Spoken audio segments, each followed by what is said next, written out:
Bienvenue sur la chaîne Editolove, amis youtubeurs. Vous êtes ici sur une des vidéos de la chaîne où vous pouvez trouver l'ensemble de celle-ci sur le petit lien ici avec le petit visage. En cliquant dessus, vous arrivez sur la page d'accueil et vous trouverez la vidéo de témoignage, de présentation de différentes vidéos. Donc ici vous avez un pêle-mêle, mais une vue plus ordonnée, par exemple sous ce lien vidéo, ici, vous descendez jusqu'en bas de la page et vous commencez avec la présentation, un premier message, un petit film qui retrace notre vie devant l'Éternel et comment nous devons nous préparer à rencontrer Dieu, et puis tout un nombre de messages qui vont graduellement et qui sont comme des fenêtres sur l'édito que vous pouvez recevoir chez vous sur votre smartphone. Alors je vous explique en 2 mots. Sous chaque vidéo, vous avez un petit lien qui est mentionné ici par afficher plus. Vous le voyez sous la vidéo, vous cliquez dessus. Bonne écoute et bienvenue sur la chaîne de l'Editolove.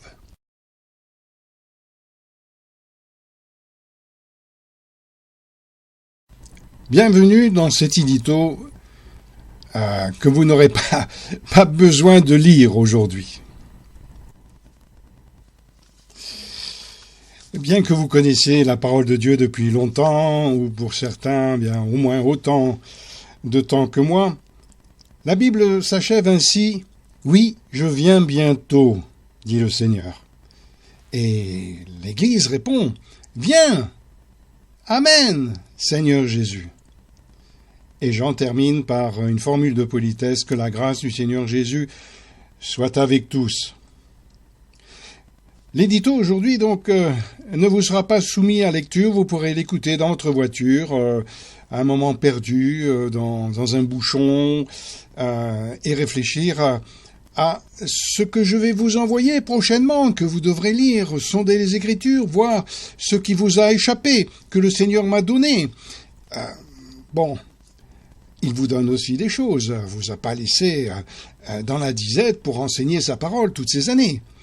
Nous avons fait les mêmes études, nous sommes allés sur les bancs de l'école, nous avons appris, nous avons essayé, et tant bien que mal, même si votre serviteur n'a pas été appelé au même ministère que vous, c'est-à-dire de donner et donner de la nourriture en étant une brebis au milieu d'un troupeau, et d'être leur berger de façon plus humble, que j'aime appeler les brebis bergers dans l'édito. En Égypte, Israël y sort pour se retrouver dans le désert. Et en direction de la terre promise, un salut qui leur est offert. Mais après réflexion, quelques jours seulement, alors que le Seigneur, par la bouche de Moïse, envoie les espions, un de chaque tribu, et ils reviennent au bout de 40 jours pour dire, au moins pour Caleb et Josué, « Ah, c'est un bon pays, on va pouvoir faire quelque chose avec. » Mais, ayant 10 lascars contre eux, le peuple désapprouva ses serviteurs qui avaient plein de flammes. Bon, c'était bien, mais il fallait se battre. On avait des femmes, on avait des enfants, c'était pas tout. Et l'Éternel n'était pas content. Donc, il les a fait mariner. « Ah, vous voulez pas de ma terre promise? Il n'y a pas de problème. Vous allez réfléchir. Et pour réfléchir, je vais vous laisser 40 ans. » Et voilà. C'est ce qui se passe des fois dans notre vie lorsque l'on n'écoute pas la parole de Dieu. On l'entend, on l'a entendu. On a tenu compte pour certaines choses. On était content de sortir de l'esclavage, de trouver de l'eau dans un désert où il n'y en avait pas.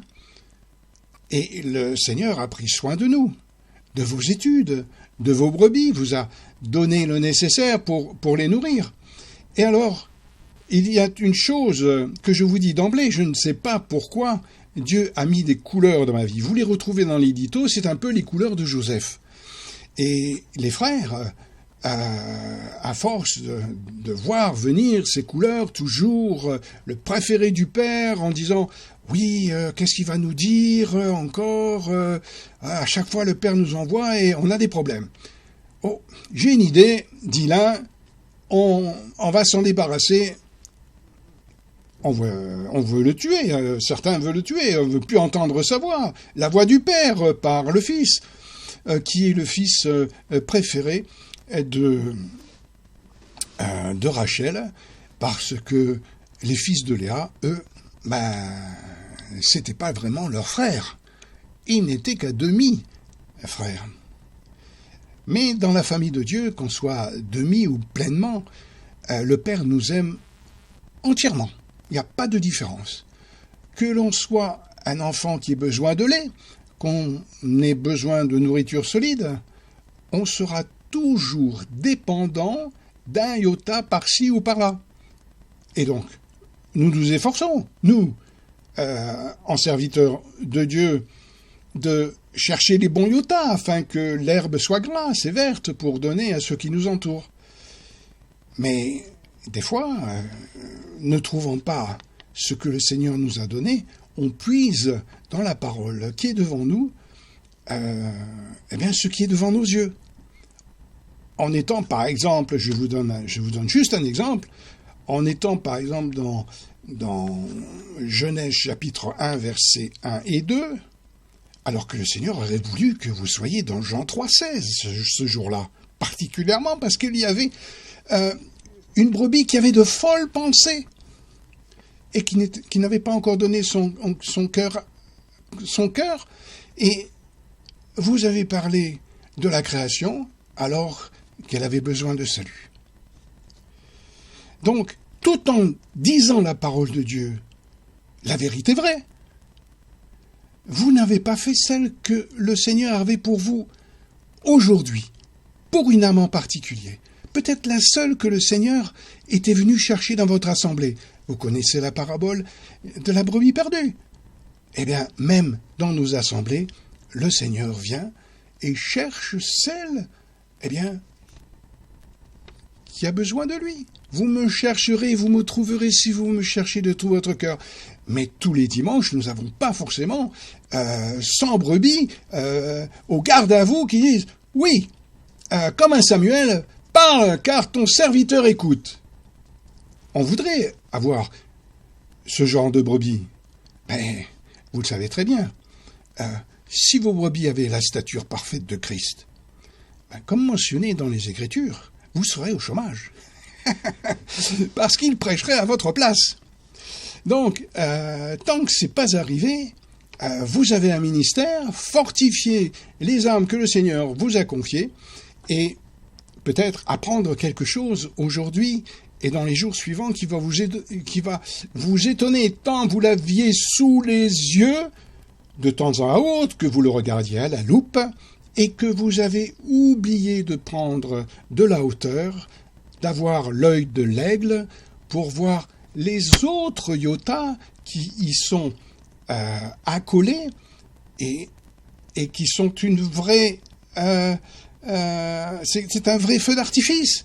Quand vous le verrez, vous direz, mais pourquoi je n'ai pas adoré Dieu depuis ma jeunesse de cette façon-là? Eh bien, je vous le dis d'entrée, c'est comme pour moi, personne ne me l'a enseigné. Si le Seigneur n'avait pas fait, je serais comme vous, une brebis perdue à chercher sa nourriture dans la parole de Dieu. Mais le Seigneur voit les efforts de chacun. Pourquoi il donne une tâche de telle manière à l'un et élève l'autre, abaisse celui-ci? Il est maître. Il est maître de la création, il est maître de ses serviteurs, faisant mourir Étienne, à peine l'ayant demandé s'il voulait être son disciple. Ta croix, tu seras lapidé. Et lui, il était tout content de voir le ciel ouvert et le Seigneur debout, nous dit l'Écriture, pour accueillir son serviteur fidèle. Et c'est ce que le Seigneur veut. Il veut que nous soyons debout, avec les yeux ouverts, tournés vers lui. Et c'est pour ça qu'il nous dit, oui, je viens bientôt, regardez mes yeux dans l'Apocalypse, regardez mes yeux aujourd'hui, celles que l'Église ne connaît pas. Parce que c'est effrayant de voir des yeux avec une flamme de feu. Mais si c'est les yeux que le Seigneur a à son retour, mieux vaut prévenir l'Assemblée parce que diront, mais nos pasteurs, nos brebis bergers nous ont un petit peu manqué d'informations là-dessus. Donc, présenter le Seigneur tel qu'il est aujourd'hui depuis le livre de l'Apocalypse. Donc, ça fait quand même près de 2000 ans. Donc, on a un petit peu de retard à prendre sur certains iotas de la parole de Dieu pour bien l'enseigner.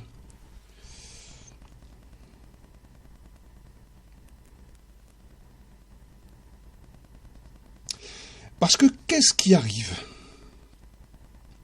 à Moïse? Vous avez été fidèle. 40 ans de service peut-être déjà ont sonné à l'horloge. Et vous dites, mince, Seigneur, ma barque est vide, mes filets, il n'y a pas beaucoup de poissons, j'ai pris ce que j'ai pu pêcher à la ligne, je voudrais bien remplir mes filets.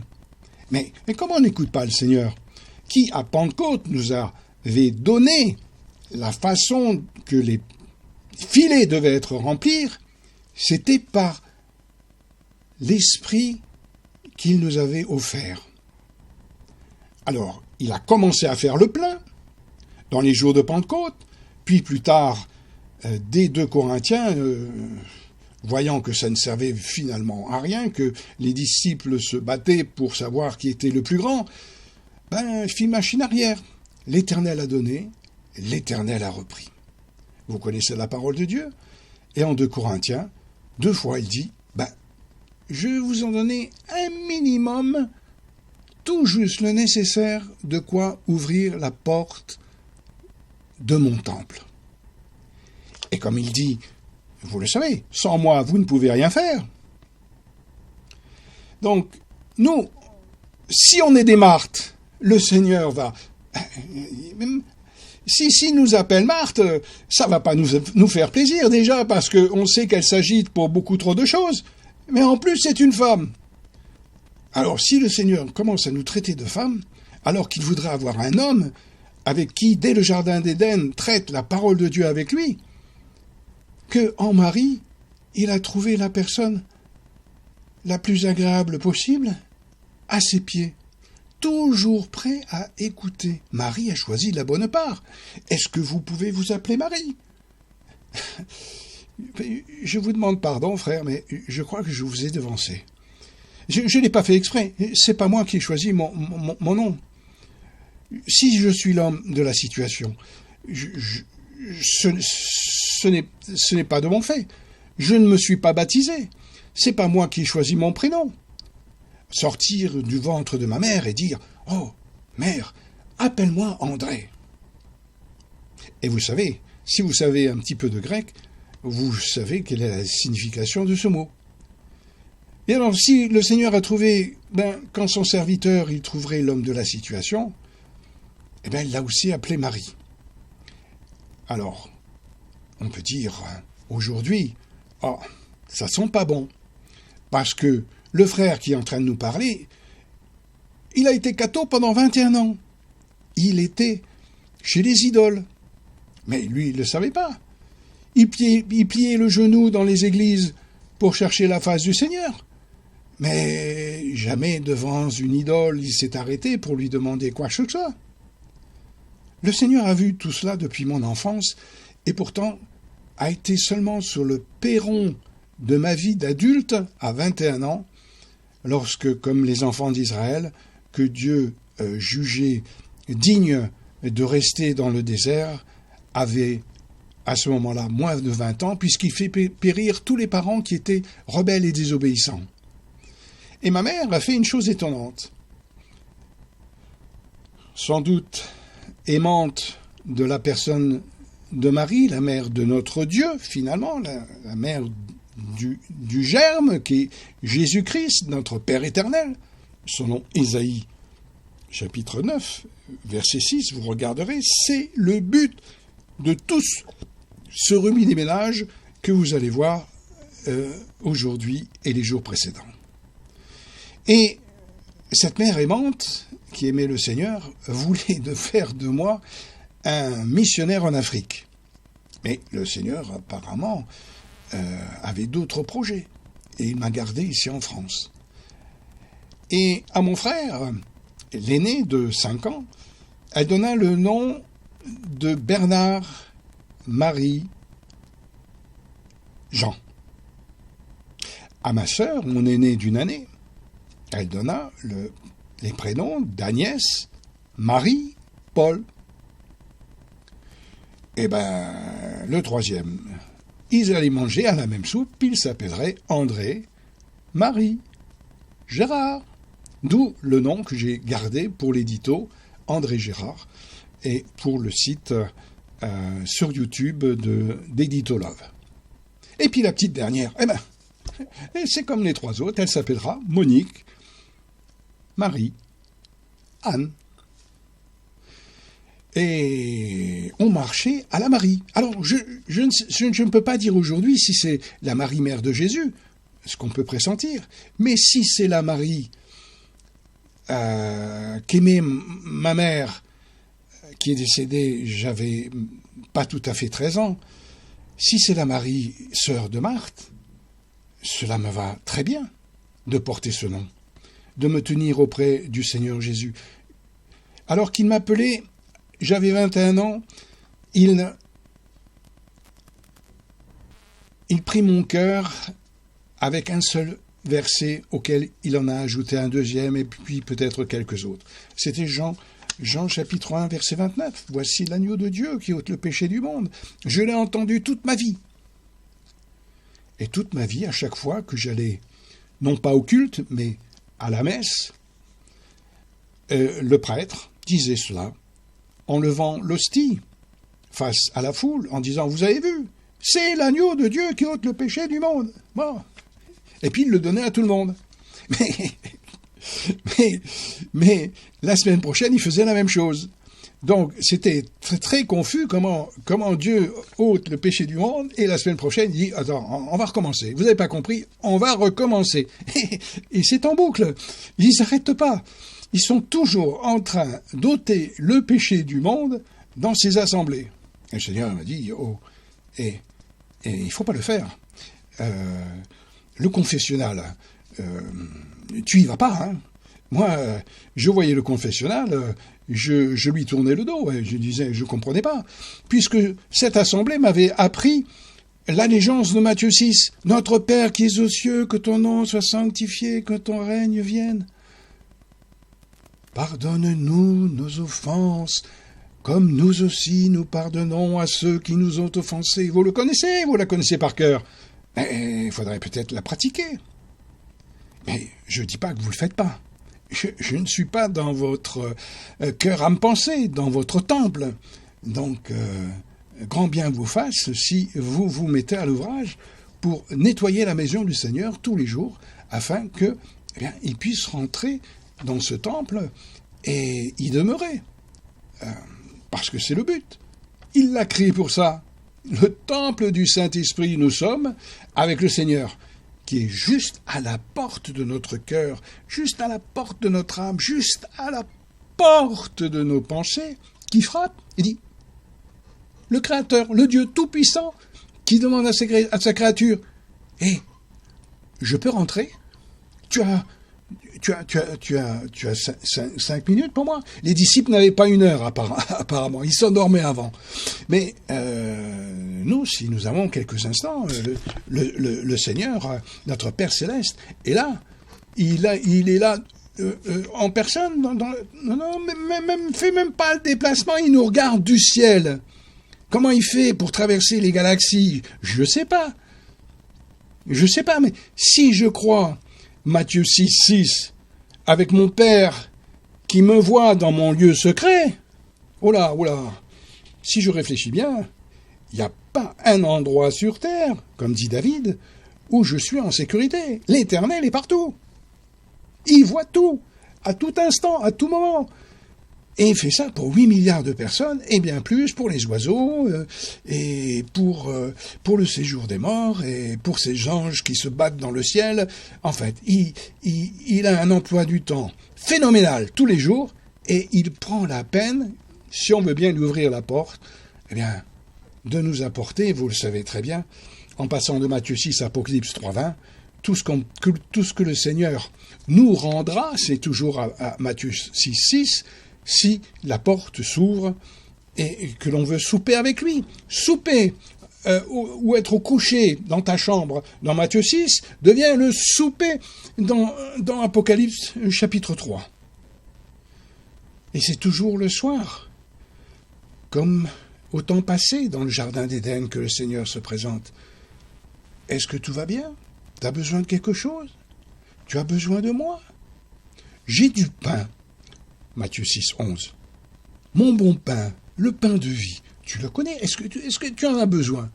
Bon, si tu demandes, je te le donne. Mais si tu ne demandes pas, je repars avec ma manne.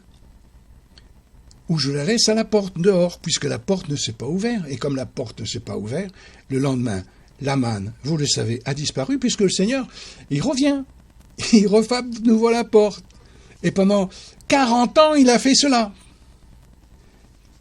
Heureusement que le Seigneur peut rentrer de temps à autre dans la vie de ses serviteurs, parce que l'Église, alors qu'il fait le constat en Apocalypse chapitre 3 en disant « Mais, mince, qui c'est qui va lui dire encore à cet Adam qu'il est nu?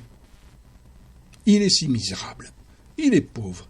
En plus, il est aveugle, il ne voit même pas sa nudité, ne voit pas son péché. » C'est terrible ce constat.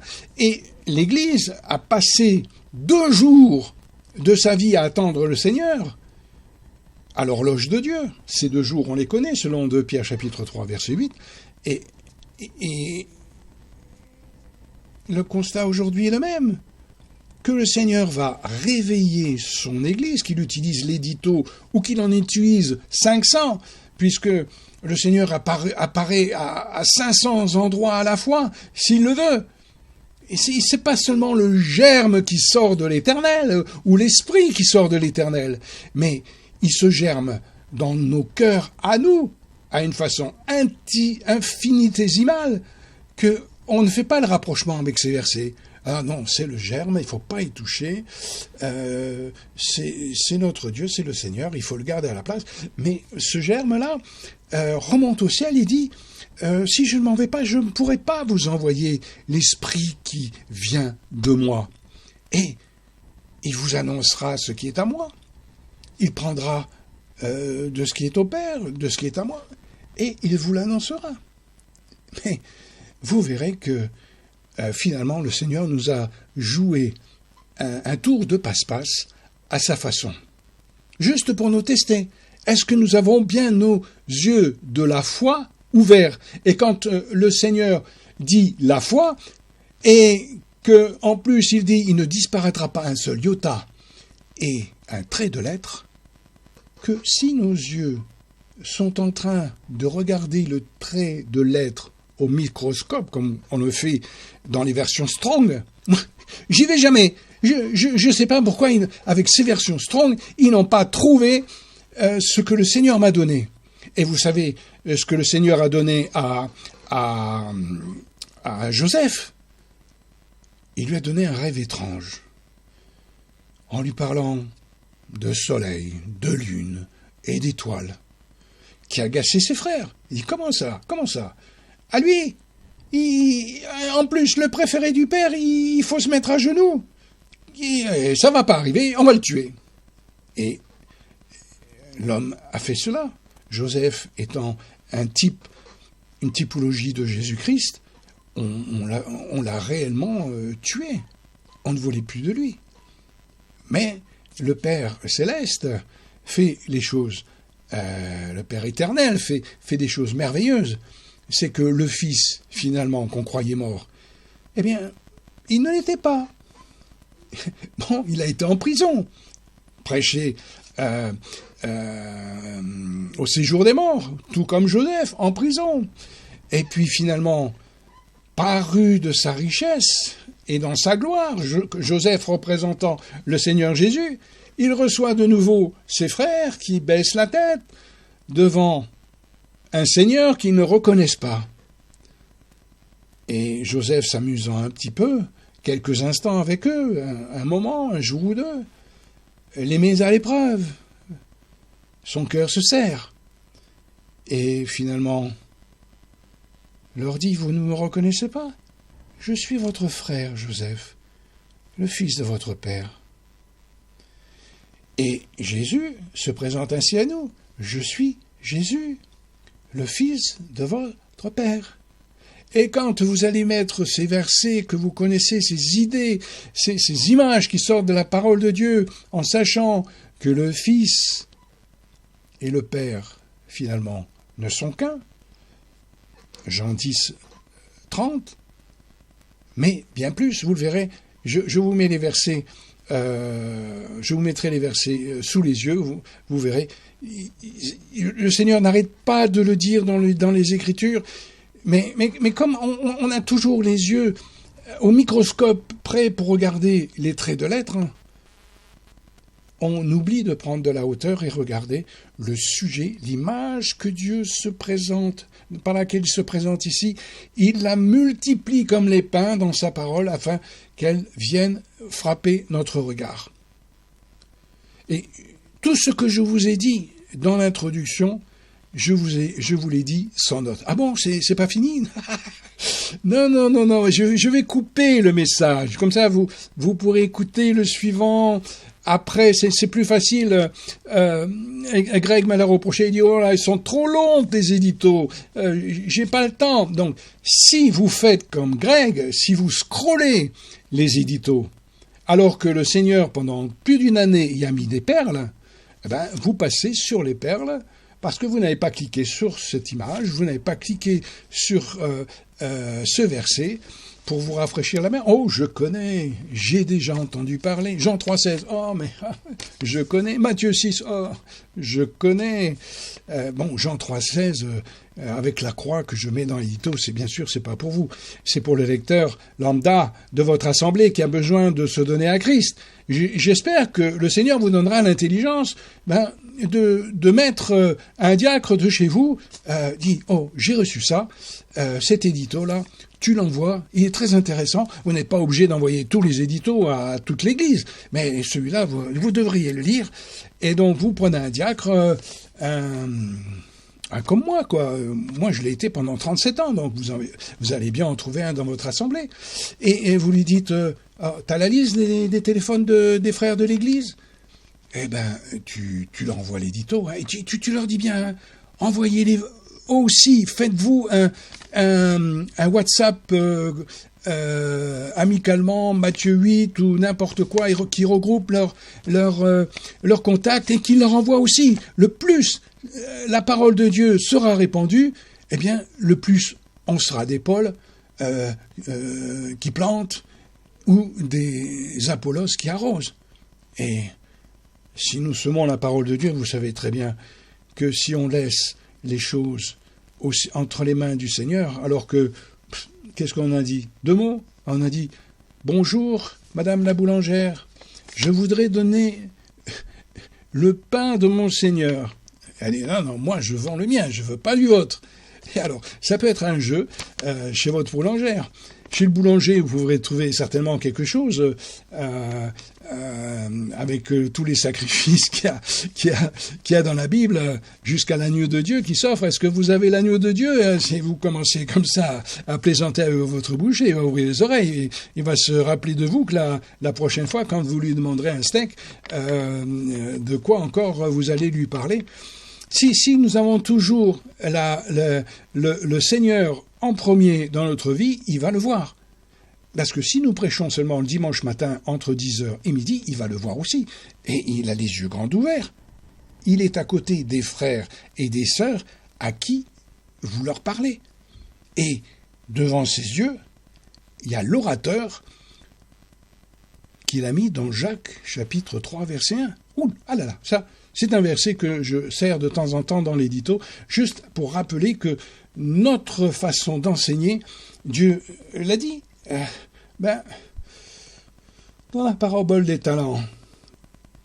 Et avec Belchassar, que se passe-t-il? Eh bien, il compte ce qu'il nous a donné une première fois. Et puis, il compte une deuxième fois. Quand on revient après notre service.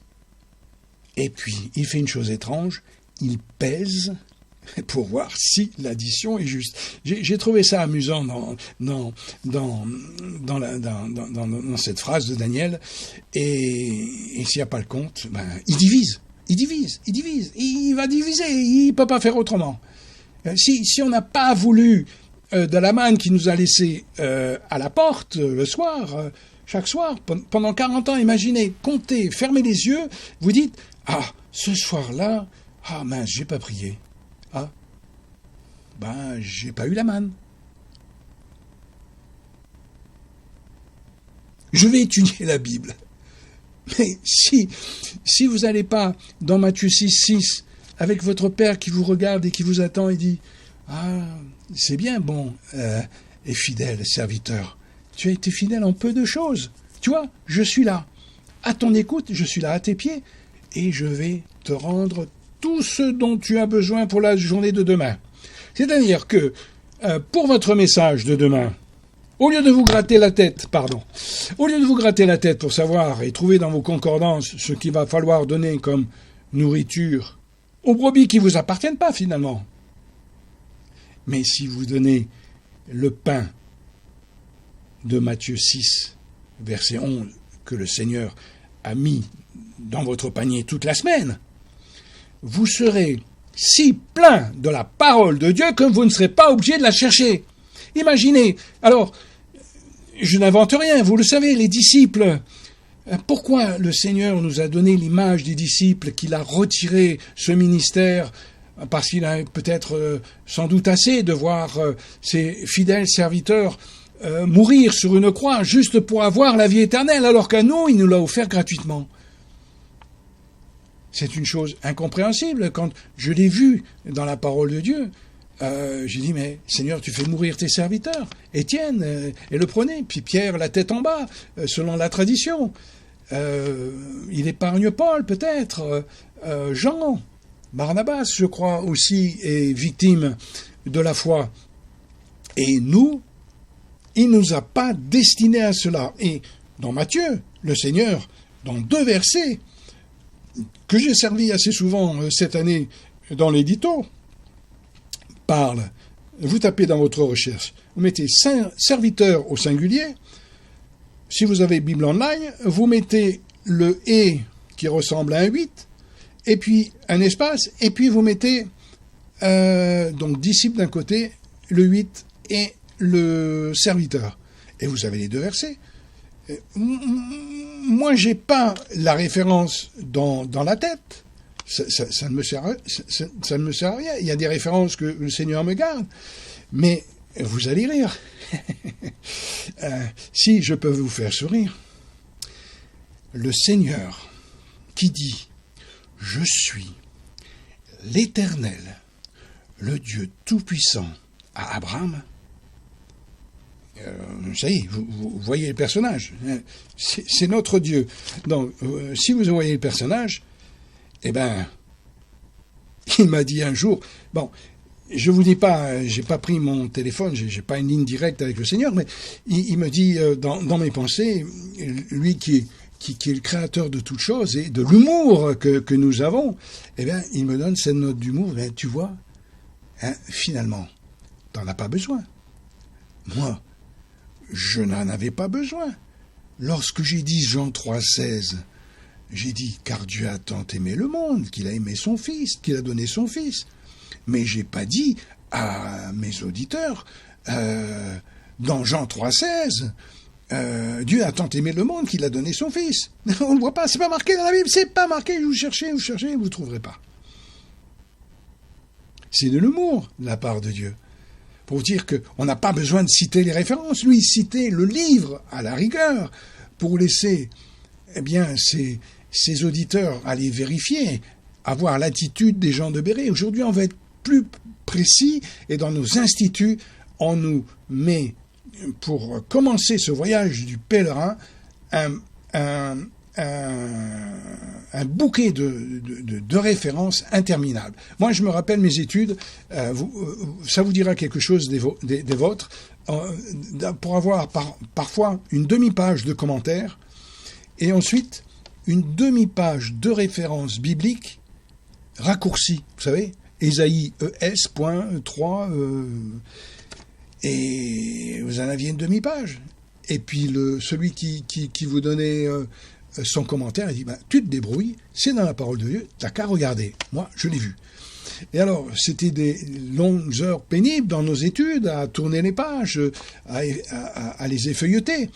Et alors qu'aujourd'hui, avec l'agenda électronique que nous avons, qu'on appelle smartphone, on a plusieurs Bibles, plusieurs concordances, on peut avoir un agenda avec des versets clés pour telle situation, une page dans l'agenda pour telle situation, afin d'avoir tous les iotas sur une circonstance, bien toujours à l'esprit devant nos yeux. Donc nous avons les outils, nous avons la parole de Dieu, elle nous a été donnée, et alors elle nous a été donnée mieux ou moins bien. Est-ce que vous auriez voulu être un Pierre, un Paul, pour annoncer l'Évangile, ou alors est-ce que vous êtes content? Ah, j'ai ma Bible avec moi, j'ai la parole de Dieu. Oui, mais si elle était en vous, ça serait mieux que si vous l'aviez à la main, ou dans votre téléphone. Et c'est ce que le Père Céleste veut nous rendre chaque jour. Il te le rendra. Il te rendra quoi? La parole de Dieu dont tu vas avoir besoin pour le lendemain, pour te battre contre l'ennemi, qu'il mettra aux arrêts si vous regardez bien l'allégeance et si vous lui demandez bien, eh bien, Seigneur, ne me donne pas mon nom à l'ennemi, s'il te plaît, j'ai vu ce que tu as permis à Job, j'aimerais pouvoir passer une journée tranquillos. C'est Matthieu, chapitre 6, le verset 13a. Mais oui, je crois que c'est ça, oui. Et si on ne demande pas, eh bien, le Seigneur, il regarde son père, il dit, qu'est-ce qu'on fait? Il a demandé? Ah ben non, il n'a pas demandé. Mais je lui avais dit de demander, le Seigneur a dit, voici comment vous devez prier. Ah oui, non, il n'a donné que sa liste de prières. La nôtre, il n'en veut pas. Ben, le Père, il n'est pas content. Il voudrait entendre notre Père qui est aux cieux tous les jours dans notre bouche. Il l'a écrit pour cela, il nous l'a donné. Nous l'avons abandonné. L'Église a été pauvre, misérable, à cause de cela, pour avoir abandonné l'Éternel dans son temple tous les soirs. Et le Seigneur nous laisse misérablement pauvres, aveugles et nus à le chercher à tâtons dans sa parole, parce qu'on ne veut pas le recevoir dans son temple le soir qui nous attend en Matthieu 6. Dites cela à votre assemblée. Plongez-vous dans Matthieu 6. Revêtez-vous de la parole de Dieu, vous avez son frère jumeau en Apocalypse chapitre 3. Le Père et le Fils veulent vous nourrir. Mais si vous ne voulez pas les recevoir, il va vous laisser chercher sa manne dans la parole de Dieu, et puis vous trouverez peut-être pas grand-chose, parce que vous savez que la manne, ça ne dure pas. Quand Dieu la dépose, au bout de quelques heures, quand le jour paraît, que le soleil du jour paraît, elle disparaît. Donc c'est soit que vous passez des heures et des heures à être plongé dans les Écritures, que vous connaissez, mes frères, je suis sûr, mieux que moi. Si on faisait une bataille de référence, vous me batteriez. Je capitulerai même avant de commencer l'exercice. Mais pour ce qui est de la parole de Dieu, je la connais, je ne dis pas mieux que vous, mais au moins autant, pour l'essentiel. Et bien que j'ai des lacunes dans l'Ancien Testament, dans l'histoire, où je trouvais jadis Pierre fort éloquent quand il décortiquait une histoire de l'Ancien Testament. Mais nous avons tous des dons différents. Le calme de Greg, par exemple, le verbe d'Éric dans ses Bibles ouvertes sur la radio, dont j'étais le serviteur juste après son départ, où j'ai vu ces balbutiements des premières émissions à l'assurance que le Seigneur lui a donnée après. Je le maudis avec amour, ce frère, parce que j'aurais voulu être comme lui à ce moment-là. Mais le Seigneur a dit non, range ici, il y a du rangement à faire, il faut que ça marche. Oui, parce que j'ai autre chose à faire pour toi, donc tu vas consacrer ce service. Et donc j'ai mis de l'ordre dans la radio, ça a fonctionné comme le Seigneur a voulu, près de 40 ans. Donc Montauban a eu son désert rempli de la parole de Dieu pendant 40 ans, en espérant qu'ici au ciel, ici ou là au ciel, on trouvera le blé qui a été semé et que l'Éternel a fait croître. Nous sommes juste un outil, un serviteur inutile dans la parole de Dieu. Donc si le serviteur inutile ne vient pas comme un Samuel, on n'a pas besoin d'entendre notre prénom. Moi, le Seigneur ne m'appelle pas. Il ne m'appelle pas. Je viens. Parle car ton serviteur écoute. Vous connaissez, vous l'avez servi. Eh bien, faites la même chose. Dans Matthieu 6, tous les soirs, 7 jours sur 7, 365 jours par an. Et vous verrez que votre concordance vous servira de moins en moins. Votre Bible, vous l'ouvrirez, bien sûr, pour asseoir peut-être votre message, vous rappelez effectivement que ce mot-là se trouve bien dans ce texte et que vous pouvez le développer. Mais ce n'est pas important de donner les détails et aller jusque dans le Strong, servir du grec et de l'hébreu à une assemblée qui déjà ne comprend pas ce qu'elle lit. Il faut leur expliquer ce qu'elle lit. Laisser la profondeur que le Seigneur a donnée à sa parole à des docteurs, bien que le pasteur soit docteur dans la parole.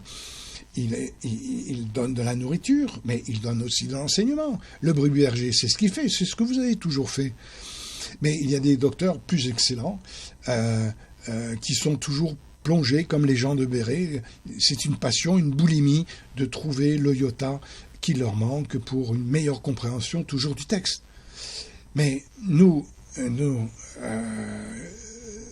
de savoir comment le lait est constitué dans le ventre de la vache ne va pas nous servir à grand-chose pour le donner aux brebis qui en ont besoin. Et pour la viande, c'est pareil. Donc, à toujours chercher les détails, on perd son temps à donner la parole de Dieu. Et pour recevoir la parole de Dieu, il faut être à l'écoute, afin qu'en Matthieu 6, le Seigneur nous rende pour le lendemain la parole dont nous aurons besoin pour le service qu'il nous a demandé. Alors je vais vous étonner, parce que peut-être vous l'avez vu, peut-être vous ne l'avez pas vu, mais depuis Gutenberg, l'Église s'est partiellement seulement enrichie. Elle a la parole écrite. Aujourd'hui, on l'a en audio, on l'a en smartphone, on l'a sur YouTube, on l'a partout. On est entouré de la parole de Dieu, avec toujours le même reproche du Seigneur en disant « Mais qu'est-ce que mon Église est misérable ? Je me suis plié en 4 et la parole ne demeure pas. Elle s'envole. » D'ailleurs, vous le savez, quand vous prêchez dans vos assemblées, ce qui reste finalement, si vous posez la question le dimanche suivant, dites-moi voir, juste comme ça pour savoir, j'ai égaré mon agenda. Est-ce que quelqu'un pourrait me dire quels sont les messages que j'ai prêchés cette semaine? Quelqu'un s'en rappelle? Hein? Oh, vous avez autant de mémoire que moi, je vois. Hein? C'est catastrophique. On sait que peu de choses, heureusement qu'il y a des iotas qui restent dans la vie des chrétiens, parce que sinon, on serait peut-être pas là pour enseigner à notre tour, et que les disciples, eh bien, ont vraiment semé la parole de Dieu qui nous est arrivée. Mais pas plénière. Il semble qu'on ait reçu que les arts, comme l'esprit. Et que la pleine parole, Dieu la donnera à ses serviteurs, s'ils veulent bien dire, Seigneur, si tu parles, mes oreilles, je te les prête, sont prêtes à écouter. Et parce que dans l'ancienne alliance, bien qu'on aille à l'assemblée, au temple, dans les synagogues, pour entendre la parole de Dieu, non pas la lire, avec des pharisiens qui sont devenus de riches marchands de cette parole, plutôt que de la mettre en pratique, vous la vendez à prix d'or. Et c'est quelque chose que Dieu ne veut pas. Dieu voit ces choses. Si on apprend la parole de Dieu juste pour mieux la connaître, et j'ai participé dans des études, les gens ont été contents de s'enrichir. Mais que dit le Seigneur? Il dit, mais ne vous bornez pas à l'écouter. C'est bien d'être pharisien. Et le Seigneur a fait une chose étrange. Je ne sais pas si vous l'avez remarqué. Eh bien, il a dit tout ce qu'il a dit au chapitre 23 de Matthieu aux pharisiens. Et puis il l'a dit à d'autres endroits dans les évangiles. Mais là, tout un chapitre. Matthieu 23. Et il n'y va pas tendre. Il sera très tendre avec Nicodème, parce qu'il voit qu'il le cherche, et il te manque juste une chose. Mais à ces pharisiens-là, en Matthieu 23, il est très dur. Et alors, les paroles, qu'est-ce qu'elles sont venues, ces paroles du Seigneur? Est-ce qu'un pharisien, aujourd'hui, a besoin de les entendre ou de les lire? Oui, bien sûr, mais aucun pharisien ne lit le Nouveau Testament. Ou alors, de très loin, avec des jumelles. Mais le Seigneur veut... À qui a-t-il donné Matthieu 23? C'était 20 ans après plus de 20 ans après qu'il ait prononcé. En l'an 50, de la main de Matthieu, l'évangile est mis noir sur blanc. Pour qui? Pour les pharisiens? Non. Pour ses serviteurs, qui l'engrangent. C'est-à-dire des gens comme nous. Ah, j'ai une connaissance. Ah, vous ne pouvez pas savoir. Je vais vous donner ma connaissance cette semaine. Mais si on fait ça, on est pharisien. Alors que, comme je vous le disais en intro, si le Seigneur veut que vous soyez dans Jean 3,16 et que votre pharisianisme se trouve dans Genèse chapitre 1, pour montrer votre connaissance, qui est forcément selon la parole de Dieu, et que vous faites un service pour le Seigneur. Mais ce n'était pas le service que le Seigneur voulait que vous lui rendiez ce jour-là.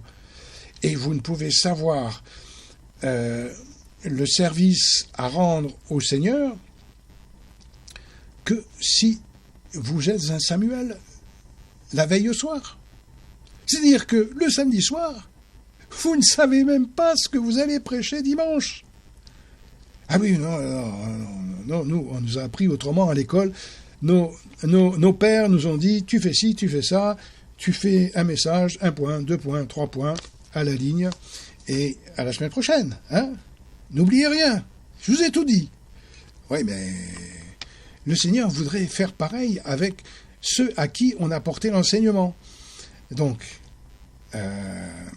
vous verrez que dans les éditos, vous trouverez de la nourriture, comme cette prière de Matthieu 6 qui revient constamment. Il y a toujours un rebondissement. Vous pensiez que vous en aviez fini, et puis finalement, elle nous apporte tout, avec un Seigneur qui nous dit, voici comment vous devez me demander poliment de vous rendre, Matthieu 6, ce que vous avez besoin. Le faisons-nous? C'est-à-dire, on le fait peut-être d'une autre manière, par d'autres...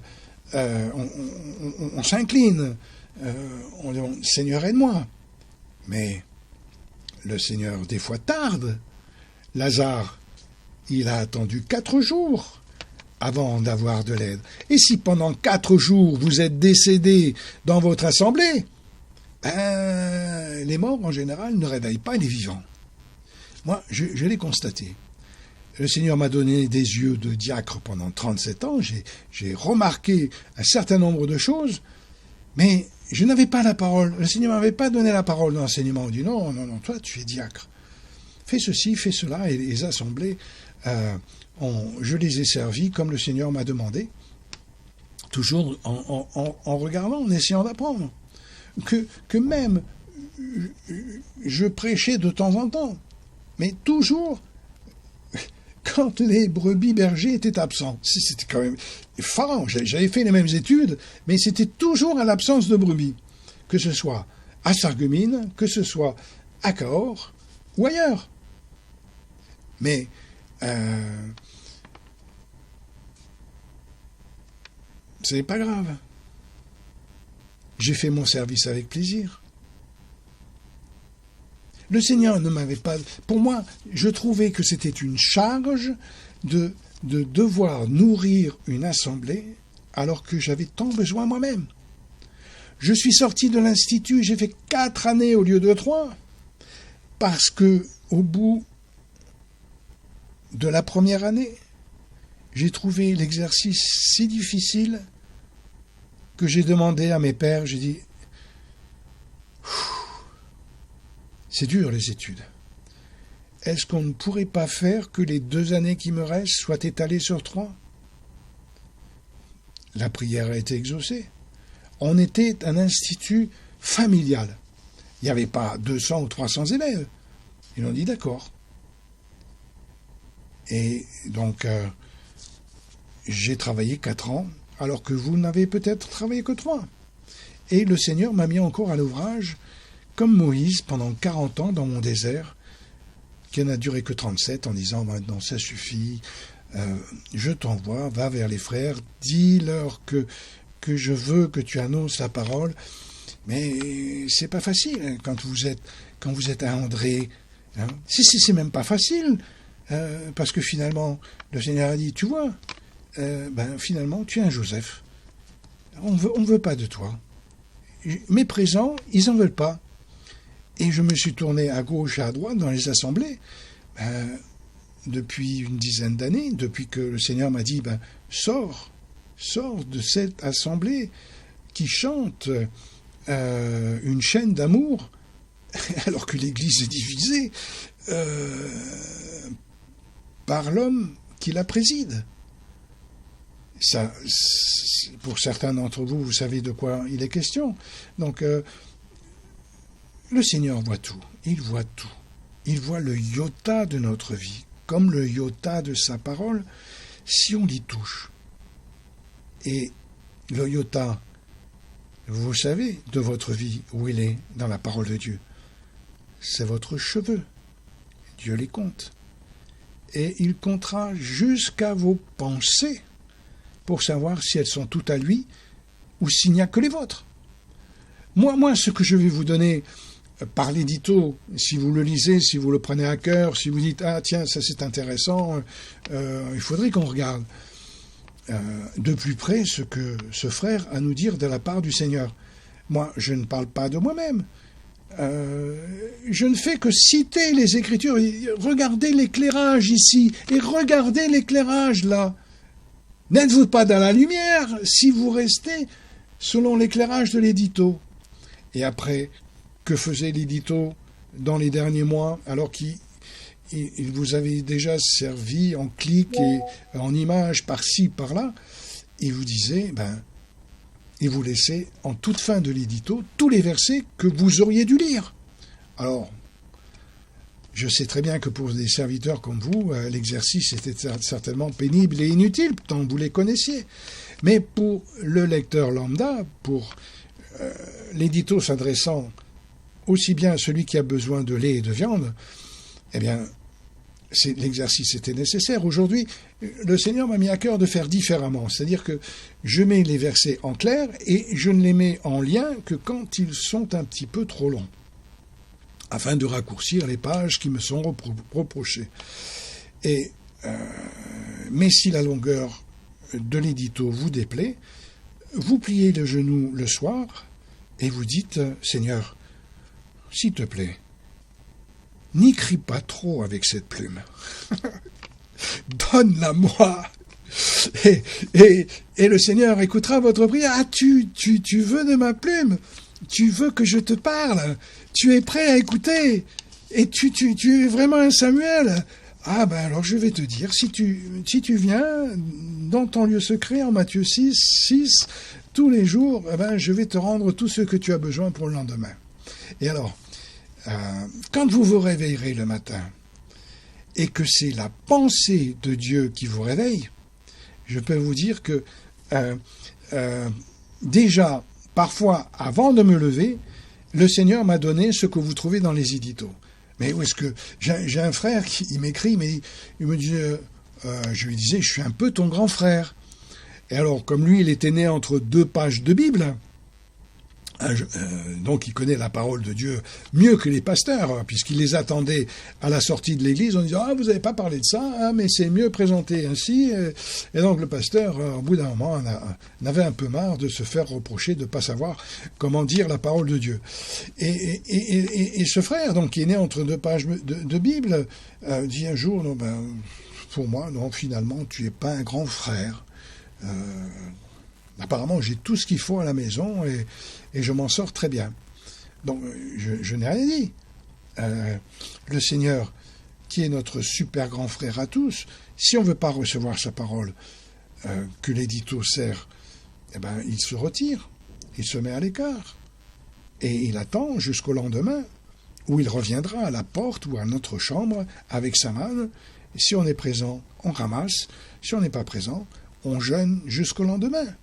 Ce sont des images qui sont dans la parole de Dieu, je ne les explique pas avec des références.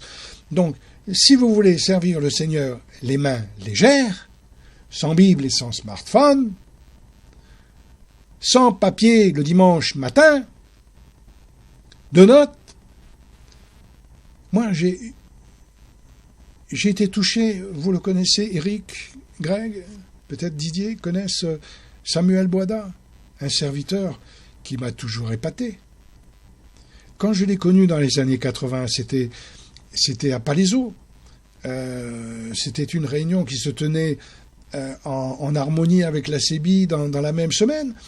Et donc, on restait, étudiants d'Institut biblique, on restait sur place. Et à l'époque, ce serviteur, eh bien, il était un peu repoussant, à l'image des Écritures, qui dit que notre Seigneur n'avait rien pour plaire. Et je voyais ce frère avec un visage rayonnant pour les seigneurs, sauf que on avait l'impression que tous les cicatrices et les boutons qu'il avait sur les joues ne l'avantageaient pas. Mais le Seigneur était en lui. Et année, mois après mois, fidèlement, a été un des bras de la radio. 3 messages, il prêchait en 2 heures, une fois par mois. Ces 3 messages, ils étaient marqués sur un post-it, avec 2 ou 3 mots qui devaient juste lui rappeler les thèmes qu'il devait développer. Moi, j'ai trouvé cela formidable. Et puis le Seigneur m'a dit, finalement, regarde dans les Écritures, quand mon serviteur, que j'avais rempli d'esprit, aujourd'hui on se bat dans les assemblées charismatiques ou pentecôtistes, on dit « Oh là, chez nous, vous pouvez venir, on parle en langue, on est au taquet, on est plein, ça déborde, on fait que des alléluia. » Bon, si ça leur plaît, tant mieux. Mais le Seigneur cherche des serviteurs fidèles. Et un dernier, pourtant, s'appelait Dominique, et il vient à l'assemblée qu'est Montmurat, qui a repoussé encore mon ministère alors que le Seigneur lui offrait les talents. qu'il m'avait donné et dont j'enseigne les anciens en attendant de pouvoir enseigner l'Église. Bon, je ne sais pas si ça arrivera, parce que le Seigneur aura peut-être d'autres projets pour moi. Mais ce frère, venant d'une assemblée de Verlaguet, pour ceux qui connaissent, eh bien, prêcha un message sur l'Évangile, dans l'Évangile. Alors je vais le voir comme Gert. Gert doit se rappeler, un jour, je viens le voir, je dis, frère, je m'excuse, mais peut-être que vous devriez parler du Seigneur Jésus pendant 3 minutes. Ah, il a fait des grands yeux. Il dit, comment ça, j'ai parlé que de lui, j'ai parlé que de l'Évangile, parce que je lisais, il faudrait parler un petit peu de l'Évangile. Je dis, vous consacrez 1 minute, par exemple, pour parler de notre Père Céleste, et puis vous prenez 1 minute pour parler du don de son Fils, de Jésus-Christ, et puis vous parlez d'1 minute du don du Saint-Esprit que le Fils nous a donné. Donc le Père donne le Fils le Saint-Esprit, la boucle est bloquée.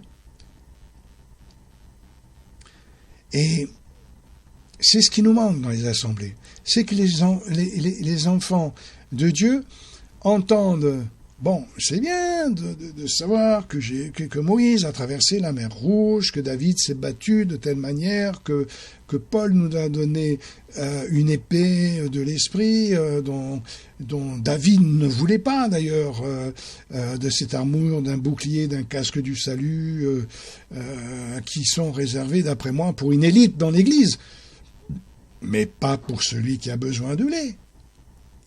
Qu'est-ce qu'il va faire avec un bouclier qui pèse 1 tonne et une épée qui en pèse autant? David disait, je ne sais pas manier tout ça, j'en suis incapable.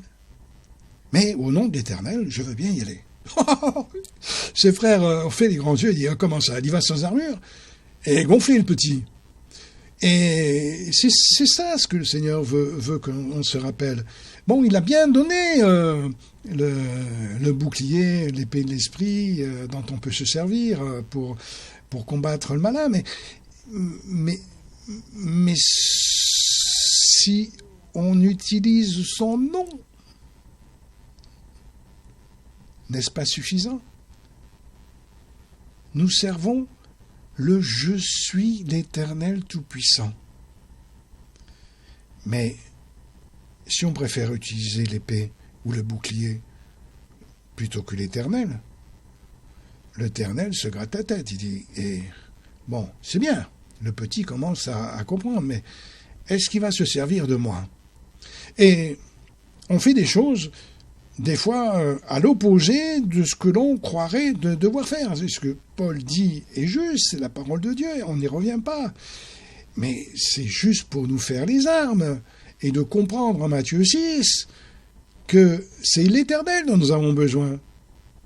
Parce que quand vous lui dites « Notre Père qui est aux cieux », vous dites, selon Ésaïe chapitre 9, verset 6, vous dites « Père éternel qui est aux cieux », et le Père éternel qui est aux cieux, au début du verset, c'est l'enfant de la crèche, le Dieu puissant, qui, avec tous ses attributs réunis dans la parole, devient le « Je suis l'Éternel Tout-Puissant » qui se présente à Abraham.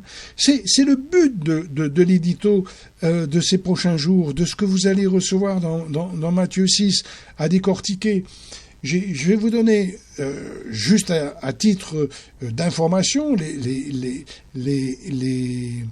pages que j'ai écrites en 1 ou 2 heures, que je vous retranscrirai dactylographiquement pour que vous ne soyez pas désavantagés avec mon écriture. Et juste pour dire que ça fait, voilà, cette somme de travail que le Seigneur me donne en quelques instants, alors que par le passé, j'aurais dû me gratter la tête, mais qu'est-ce que je vais bien pouvoir dire sur ce verset? Et vous avez certainement fait cela aussi. Vous vous êtes gratté les ménages. Vous avez demandé, Seigneur, aide-moi. Bon, le Seigneur écoute toujours la prière de son serviteur. Mais s'il y a en plus l'obéissance de celui-ci à venir vers lui quand il l'a demandé au temps et en heure, le Seigneur Jésus faisait tous les soirs, peut-être même comme Daniel, plusieurs fois par jour. Le matin, vous l'avez peut-être lu dans l'édito, quand je me lève, après avoir déjà passé un moment avec le Seigneur et sa parole, sans même ouvrir quoi que ce soit, juste dans les pensées. Je ne sais pas si vous avez cette pratique, je ne dis pas que vous êtes des incapables ou que c'est jamais arrivé, mais se réveiller le matin avec une pensée de la parole de Dieu, ça, il faut que j'en tienne compte, je vais le mettre dans le message. Eh bien, le Seigneur me dit, toi, ça, tu devrais le mettre dans l'édito. Et donc, avec 3 francs 6 sous, un rien, il multiplie tout au moment où je me mets à l'ouvrage. Il me dit, va regarder là, dans ce texte. Tu as vu ce verset? Tu as vu? J'y avais pas pensé. Oui, ça va, ça colle. Et puis, plus. Alors, sur la chaîne édito, vous avez des vidéos, bien sûr, et quelques-unes sont sonores. Alors, mon élocution vous plaira pas forcément, parce qu'elle est seule dans la cuisine, donc j'ai pas vraiment un public en face, je manque peut-être de retenue, je suis peut-être extra quelque chose. On me disait bipolaire il y a 10 ans. Va consulter, on est inquiet. On me disait, bon, le Seigneur m'a dit, résiste, c'est un piège que je leur tends. Bon, c'est pas grave. Le Seigneur m'a dit, bon, tu t'assois.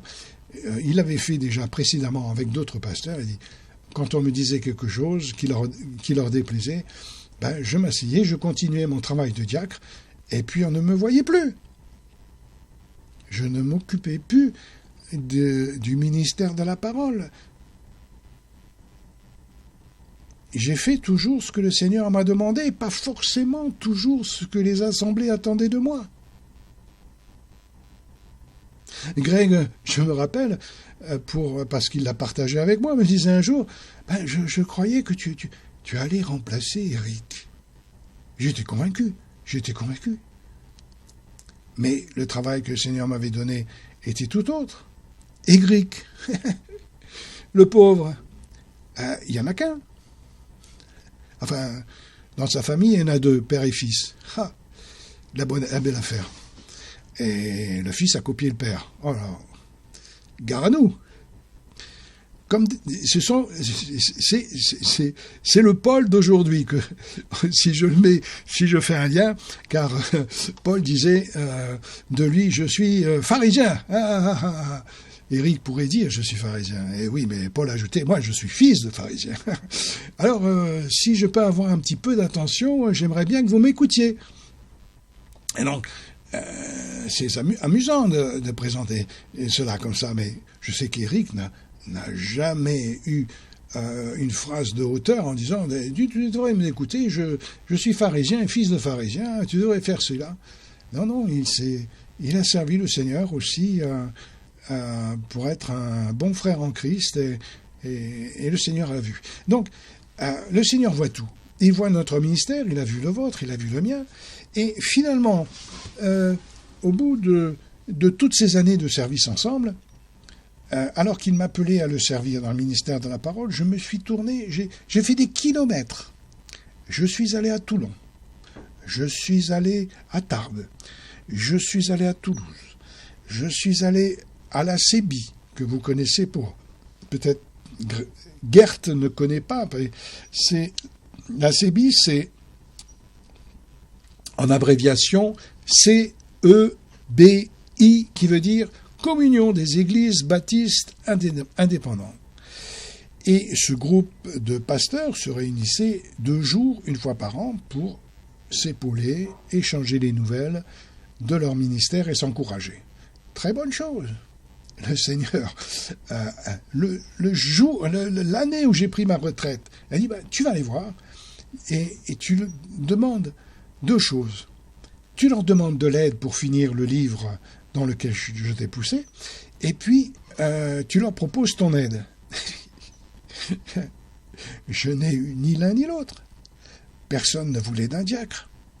C'était une assemblée de brebis bergers. Qu'est-ce qu'on avait besoin d'un diacre pour nous dire ou nous demander quoi que ce soit? Le Seigneur l'a vu. On m'avait vendu, un peu comme Joseph. On ne veut pas de lui. Ils m'ont mise dans leur prison. C'est que quand je leur écris, ou que j'écris au secrétariat de la CEBI, on ne me répond même pas. Très fraternelle attitude de la part d'une assemblée de serviteurs qui doivent diminuer. Et si vous regardez à quel point dans les Écritures, nous devons diminuer pour être comme en dessous du psaume 22, verset 7. Vous regardez, si vous l'avez oublié, psaume 22, verset 7. Le Seigneur dit presque je suis le Verbe, mais il oublie de prononcer la deuxième syllabe. Et alors, si on doit être moins que cela, eh bien, on est peut-être encore trop haut dans notre chair et sur notre chair à annoncer la parole de Dieu. Si le Seigneur voit que l'on s'abaisse, l'Écriture nous dit, vous le savez, ce que le Seigneur fera. Donc, et si nous avons la bonne attitude, le Seigneur le voit. Donc j'ai fait au mieux. Je vous ai servi, j'ai servi les serviteurs qui avaient le ministère de la parole depuis toutes ces années. Et alors, pourquoi l'avantage de venir à Matthieu 6 tous les soirs? Bien, parce que le Père éternel vous voit, vous et moi, si nous l'attendons. Et si nous avons l'intelligence de descendre dans le chapitre pour lui donner la nourriture dont il a besoin, ce qui est étonnant. Si vous regardez les Écritures sous cet aspect-là, vous comprenez très bien ce que je veux dire.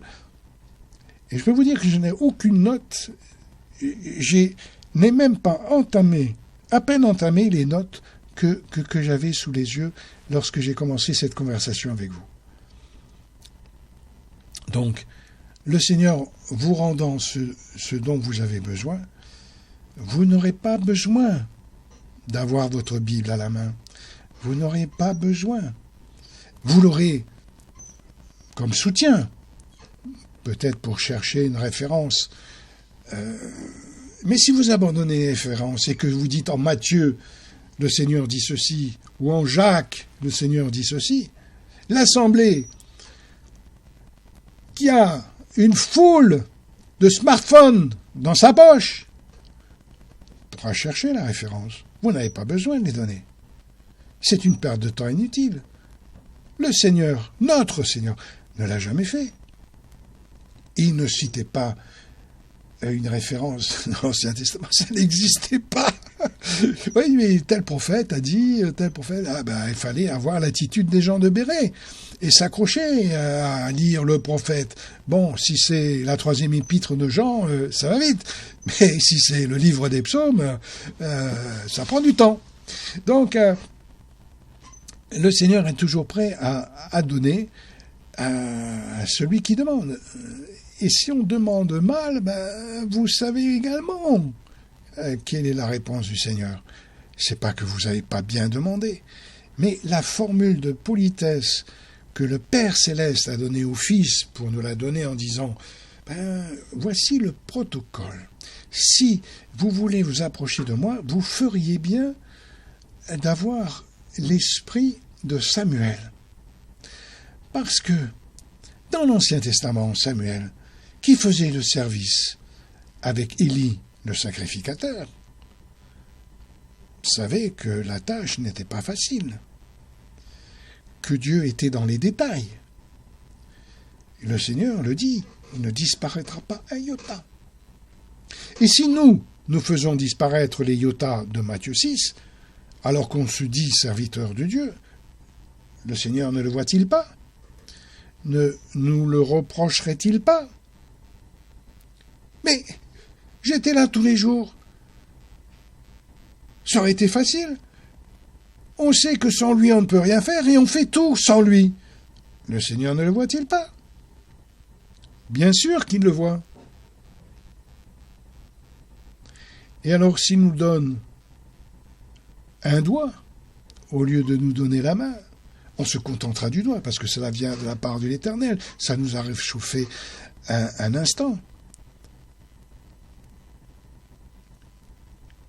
Mais Dieu veut nous donner bien plus que cela. Il se donne lui-même. Il s'est offert à nous jadis, et dans cette prière, il s'offre lui-même. Et il attend que le premier commandement soit dans notre vie, dans Matthieu 6. Tout, 4 fois, le Seigneur veut de nous. Et alors, si on se met au garde à vous, eh bien, la prière devient évidente. Le règne que Dieu veut dans ma vie, bon, c'est sûr, il veut régner au millénium. Mais c'est pas le millénium qui prie le Père Céleste. La volonté de Dieu, que Dieu veut, c'est dans ma vie. Qu'est-ce qu'il veut dans ma vie? Qu'est-ce qu'il veut faire demain, le Seigneur? Eh bien, le tout du premier commandement. Si bien que même avant de le donner, ses ordonnances pour demain. Si vous lisez la chronologie de Matthieu, par exemple, à la fin du chapitre, le Seigneur dit les oiseaux du ciel, les lys des champs, les coudées. Eh bien, il dit simplement, moi, je vous nourris, je vous habille, et je m'occupe de votre santé. Si bien que je compte les jours de votre vie, et si vous voulez être en bonne santé, c'est à moi que vous le devez. Donc, juste pour revenir maintenant à Matthieu 6, verset 11, pour dire que les 10 sujets que vous trouverez dans cette prière sont tous des sujets spirituels. Jésus ne parle pas de pain. Il parle du pain de vie, de lui-même. Il se cache dans la prière. Alors déjà, notre Père qui est aux cieux, il s'y cache, lui s'y cache, et un des derniers mots, puissance, c'est le Saint-Esprit. Alors si on veut la puissance du Saint-Esprit dans notre vie, sans faire l'éloge de ces églises qui disent qu'ils en sont remplis, alors que Dieu voudrait seulement voir une once des arts qu'il leur a donnés, eh bien, vous avez dans la prière le Père, le Fils et le Saint-Esprit, le Père éternel que vous avez dans Ésaïe, chapitre 9, verset 6, qui est l'enfant qui se présente comme germe et qui porte ce curriculum vitae. Quand je l'ai vu, quand le Seigneur m'a ouvert les yeux, il a dit « Tu vois où je me cache ?» Il se cache depuis le jardin d'Éden. Eh bien, il se cache même de ses serviteurs. Ça fait 2000 ans que le Seigneur se cache. On le croyait 3, et il est tout seul. Il est 1, selon Jean, chapitre 10, verset 30. Il est le Père éternel, qui se présente dans Ésaïe 9, 6, ainsi, je suis l'admirable conseiller. Dieu puissant, Père éternel. Il n'y a pas d'article dedans, donc je ne le mets pas. Et il termine par le prince de la paix. Donc, si vous vous tournez vers lui pour avoir la paix, Dieu va le voir. Il a compris. Il ne faut pas toucher au iota de ma parole. J'ai tout. Pourquoi Dieu ne voulait pas d'idole parmi le peuple d'Israël? Parce que Dieu est si complexe, a tellement d'attributs, que c'était impossible de mettre tout cela, bien qu'après, l'évangile pernicieux, dont Paul décrit cela dans Actes, il dit, après mon départ, il n'avait pas encore mis le pied sur le bateau, et je ne pense pas que ça soit de sa mort dont il est question, mais il dit, après mon départ, un évangile pernicieux arrive. Et il nous est arrivé jusqu'à ce jour. Et Paul fait le bilan de l'Église dans le livre des Actes. Il fait le bilan des disciples dans Corinthiens 1 et 3, en remarquant que ses fils remplis d'esprit comme lui se prenaient pour Dieu. Ah, moi je suis disciple de Jésus. Ah, la belle affaire. Et ton obéissance à pas dire que tu es le plus grand, elle est où ? Les disciples remplis du Saint-Esprit étaient devenus aveugles. Paul, pour leur répondre, n'ose même pas dire qu'ils sont disciples. Il n'utilise pas le mot. Jamais, jamais, jamais, jamais, jamais, jamais, jamais, une seule fois. Relisez bien Romains et toutes les épîtres, et peut-être même le livre des Hébreux qui est de sa main, ça fait 100 chapitres. Eh bien, je vous dis que là, peut-être vous avez sur votre bibliothèque des livres qui mentent encore aujourd'hui en disant, par la bouche de frères que vous estimez peut-être, qui vous disent, voilà, vous voyez comment il faut faire un disciple, mais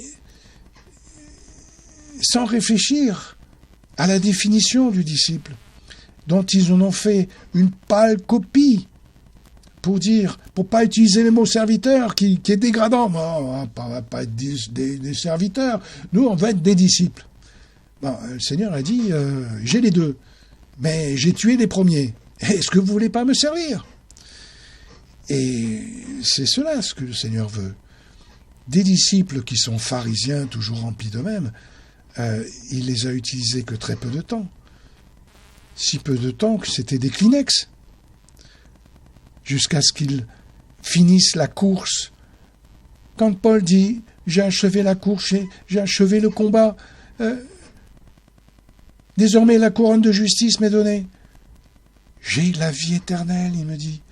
Enfin, comme le Seigneur le disait quand il parlait des disciples qu'il a envoyés sans le sou, sans tunique, sans famille, sans rien, qui dit à la fin, vous aurez la vie éternelle.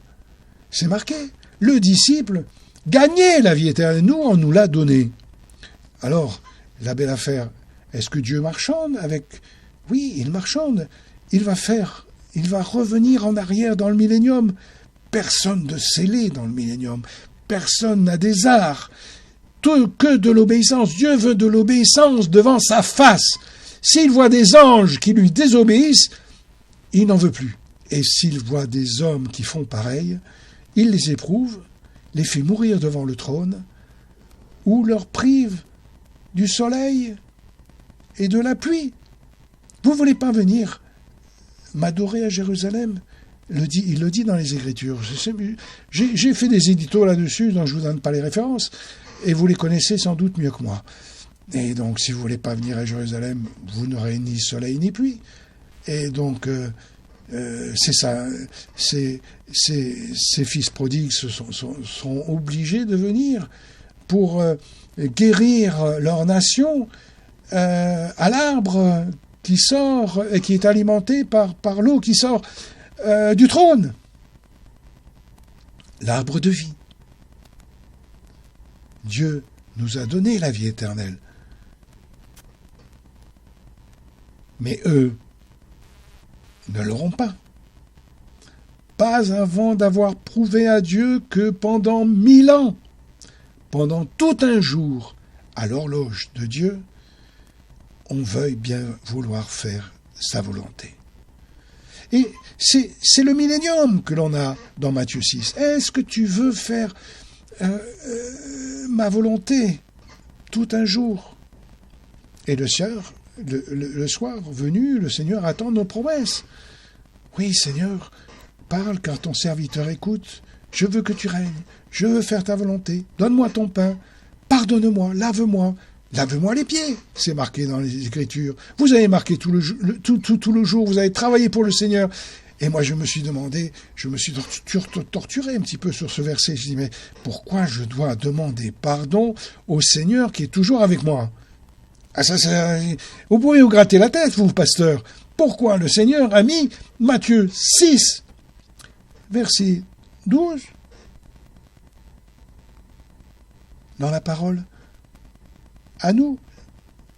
Alors, il a mis exactement la même chose quand les disciples ont demandé en Luc 11, dit, enseigne-nous à prier. Si vous regardez, vous faites le zig et le zag, la prière pour les disciples et la prière pour le serviteur. Le Seigneur les a mis dans 2 livres différents. Luc, c'est l'humanité. Matthieu, c'est le serviteur qui présente le roi des rois. Donc, il était normal que pour les nations, puisque les disciples ont été beaucoup plus modestes, à quelques milliers, il est normal que pour les nations, on s'incline devant le roi des rois. Que ton règne vienne. Non pas celui du millénaire, pas celui dans les siècles à venir, parce que la prière s'achève ainsi, car c'est à toi qu'appartient dans tous les siècles le règne, la puissance et la gloire. Donc, si vous voulez dans ce siècle-ci avoir le règne de Dieu et peut-être avoir un petit peu de puissance, c'est que vous aurez besoin juste pour la journée de demain. Dieu n'a pas besoin de vous remplir, toute une citerne si vous faites que 2 kilomètres. Hein, donc, quelques litres de sa présence suffira. Et vous verrez une chose, c'est que une fois que vous aurez goûté à Matthieu 6, qui est très difficile, je vous dis, commencez tous les soirs à dire Matthieu 6 au lieu de votre liste de prières, et vous verrez que c'est un exercice très difficile. Parce que vous vous présentez, oh, mince, je l'ai déjà dit hier, notre Père. Ben oui, forcément. Et dans Ésaïe 9,6, c'est le Père éternel, et il voudrait bien qu'on lui attribue son mérite, qu'on sanctifie son nom, que ton nom soit sanctifié. Il est à part dans ma vie, Seigneur. Est-ce que tu peux en faire quelque chose? Le Seigneur dit, si tu viens comme ça, si tu as une bonne disposition, je vais te saisir et je te ferai voir toutes les couleurs de mon arc-en-ciel.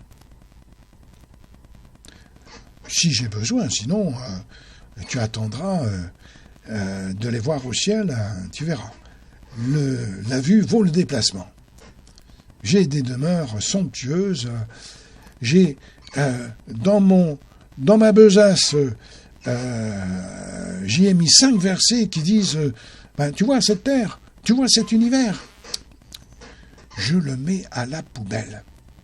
Je vais y mettre tous les vélins dans le séjour des morts, et je vais en faire une boule de feu dont je ne voudrais plus voir jamais dans mes pensées. Alors je vous dis là, je fais juste une parenthèse, je ne sais pas où vous pensez. Alors bien sûr, Paul dit, je suis monté jusqu'au 3e ciel. Ça, c'est le trône.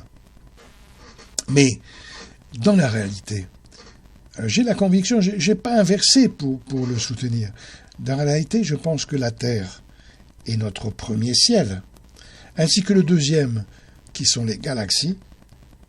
Pour que Dieu soit si proche et au courant de pouvoir compter toutes les étoiles et leur donner un nom, ce qui, à nous, il nous prendrait plusieurs milliers d'années pour compter chaque nouvelle étoile qui naisse chaque année. Et chaque année, dans notre galaxie, nos savants, ou nos savons de Marseille, quand vous voulez les appeler, ont quand même, Dieu leur a donné d'intelligence de trouver qu'il y avait un petit peu plus de lumière qu'ils ont pu compter que dans notre galaxie. Il y avait environ 7 nouvelles étoiles chaque année, multipliées par 2000 milliards de galaxies. Donc vous faites la multiplication et vous voyez après le temps qu'il vous faudra pour les nommer et les compter si vous ne prenez qu'une seconde par étoile. Il vous faudra des milliers d'années pour juste ce que Dieu crée en une. Parce que le Créateur ne s'est pas arrêté le 6e jour. Ça, c'est pour les incrédules, qui le croient déjà pas. Ah ben non, oui, après il s'est reposé. Oui, mais seulement le 7e. Et après, le Seigneur ne dit pas qu'au 8e, il a remis son bleu de travail et il fait ce qu'il a toujours fait. Il est le Créateur. S'il y a besoin d'anges, il crée des serviteurs. Tiens, j'ai besoin de m'agrandir ici, il crée ce qu'il faut. Et nous, on le voit pas. On sait qu'il crée. Le Seigneur le dit. Il le dit, par exemple, dans le psaume 118, verset 24. Il dit, donc, le psaume, c'est la période de David. David, c'est 1000 ans avant Jésus-Christ. Donc, 3000 ans après la création, le psalmiste dit, « C'est ici la journée que l'Éternel a faite. » Ah, mais moi, je croyais qu'il avait déjà tout fait. Ah non, il crée notre journée au fur et à mesure. Quand Élie arrête la pluie ou la fait venir, c'est que Dieu a créé dans la journée de son serviteur tout ce qu'il fallait pour que la pluie tombe ou ne tombe pas.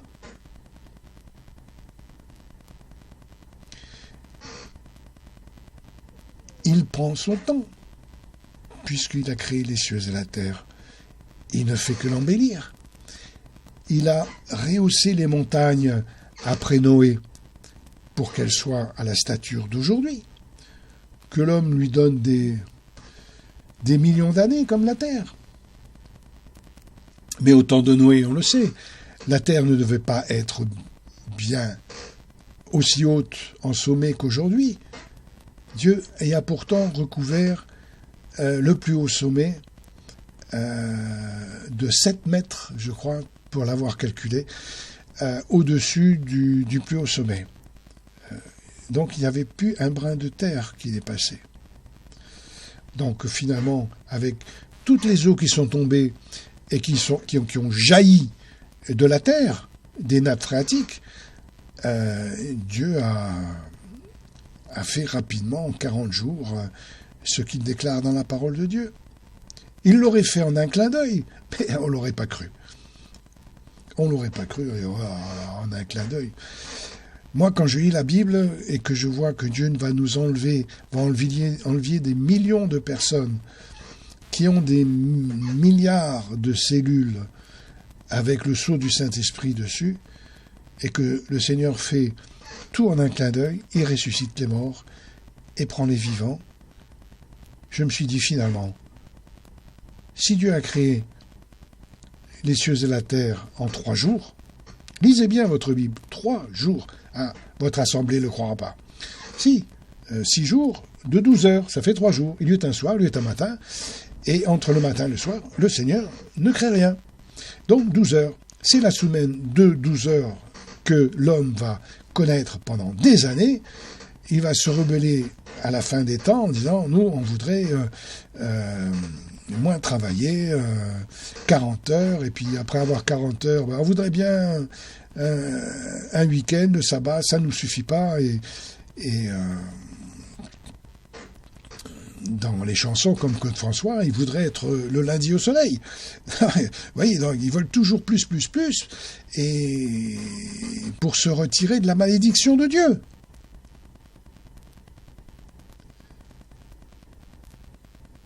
Mais le Seigneur, à mon avis, comme il se cache et se présente dans Ésaïe 9, 6 et je crois Genèse 17 pour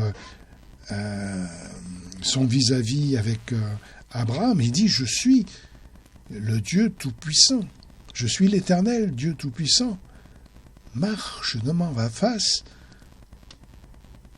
Et il demande à nous, serviteurs, comme il l'a demandé à notre Père, Père de tous les croyants. Il nous demande à nous par Abraham, et sois intègre. Regarde bien mes yotins, et viens vers moi afin que je te bénisse. Je vais m'arrêter là pour ce moment qui, je ne sais même pas de quelle durée il est pour l'instant, je vais le regarder, mais et vous donnerai dans un autre message ce que le Seigneur m'avait donné. C'est une introduction. J'espère que elle vous a fait du bien, que le Seigneur vous a béni. Il n'y avait pas trop de versets, pas trop de références. Donc tout ça a été digeste, light. La parole de Dieu vous a sauté aux yeux. Vous voyez bien que le serviteur que le Seigneur a fait de moi, bon, même s'il a mis de la couleur et qu'il m'a donné la couleur de Joseph, bon, peu importe. J'ai pas demandé que vous m'adoriez. Je suis pas votre lune, je suis pas votre soleil. Donc ne soyez pas en peine. Cherchez l'Éternel, il se laisse trouver. Il est caché en Matthieu 6. Et puis si vous lisez 9 à 13, et que vous lui êtes soumis, alors vous écrirez vous-même les éditos.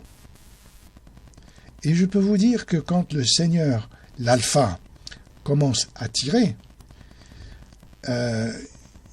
j'ai plusieurs éditos là de cette fin d'année avec ce que je vais vous servir sur Ésaïe 9.6. En plus de l'édito d'Amicalement, il y a celui de Matthieu 8 que je vous soumets différemment qu'à celui qui est présenté dans Amicalement, avec peut-être plus de références. Mais déjà dans le premier numéro qui va paraître, j'espère aujourd'hui ou demain, parce que le Seigneur, encore ce matin, me levait avec un autre. Je n'arrête pas dans l'Écriture. Et comme le Seigneur m'envoie vers les assemblées, enfin, c'est ce qu'il m'a dit il y a déjà plus d'un an. Donc, eh bien, j'attends de voir si les portes aussi s'ouvrent et si je peux prêcher la parole de Dieu. Mais c'est le Seigneur qui dirigera. N'ouvrez pas vos portes pour me demander de venir si le Seigneur ne vous a pas convaincu. Soyez convaincus par la parole de Dieu. Ça, c'est le message le plus important. Parce que vous êtes serviteurs de Dieu également. Vous pouvez faire ce que vous lisez dans l'édito, ou plutôt dans la parole de Dieu qui est son miroir, et suivre le conseil. Dieu nous éprouve toujours. Il veut regarder si on est pharisien avec plein de connaissances ou si on veut mettre sa parole en pratique. Matthieu 23 n'a pas écrit pour les Juifs, bien qu'il y en ait quelques-uns en l'an 50 encore dans l'Église, dans l'Assemblée juive. J'aime l'appeler comme ça, l'Assemblée juive, parce que c'est ce que le Seigneur dit en Matthieu 16 et 18. Moi, je ne parle que de l'Assemblée juive. L'Assemblée des païens, je ne la connais pas. Je suis venu qu'aux brebis perdues de la maison d'Israël. Qu'est-ce que les païens viennent faire là-dedans ? Tout, Matthieu, jusque dans le dernier, pratiquement le dernier verset, avant que le Seigneur envoie les disciples, pas l'Église, les disciples vers les nations qui viendront se jeter dans les filets de cette nouvelle assemblée. C'est Acte 2, 5. Et jamais les disciples n'ont parcouru le monde à part Paul, qui est allé, lui, vers les païens. Et Pierre, sans doute en Israël, vers sa patrie, puisqu'il était apôtre des circoncis. Donc, que le Seigneur vous bénisse, et je vous dis à bientôt sur les ondes de l'édito.